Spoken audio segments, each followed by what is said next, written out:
تعد القرفة أو ما يعرف أيضا بالدارسين إحدى أقدم التوابل وأكثرها استهلاكا، فهي تستخدم كعشبة طبية منذ القدم.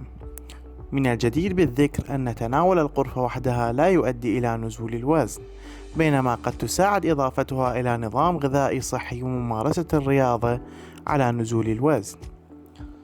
أظهرت إحدى الدراسات المخبرية الأولية التي أجريت على أحد مكونات القرفة، وهو مركب يدعى ألدهيد القرفة، وتم نشرها في مجلة ميتابوليزم عام 2018، أن هذا المركب يمتلك تأثيرا محفزا لعملية الأيض في الخلايا الدهنية في أنسجة الإنسان والفئران، مما يعني أنه قد يساهم في تقليل السمنة.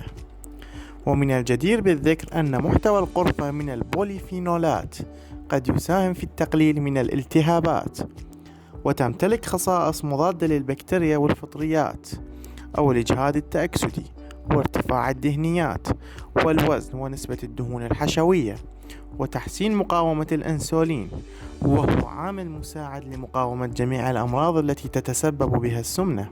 أظهرت الدراسات بأن القرفة تساعد على حرق دهون الدم.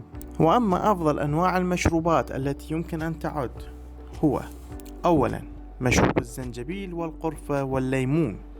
وطريقة تحضيره هو: نقوم بغلي الماء ثم نضيف مسحوق القرفة والزنجبيل وعصير حبتين ليمون للماء لمدة ربع ساعة ثم يشرب. ثانيا، مشروب القرفة والعسل. نخلط القرفة مع الماء ونتركه 5 دقائق ثم نضيف العسل. نشرب نصف كوب قبل النوم والنصف الآخر صباحا على الريق، مع الاعتماد على برنامج 2200 سعر حرارة يوميا. ثالثا، مشروب القرفة وخل التفاح الطبيعي. يوضع كوب من الماء في الخلاط، يضاف له خل التفاح ومسحوق القرفة، وتخلط المكونات جيدا.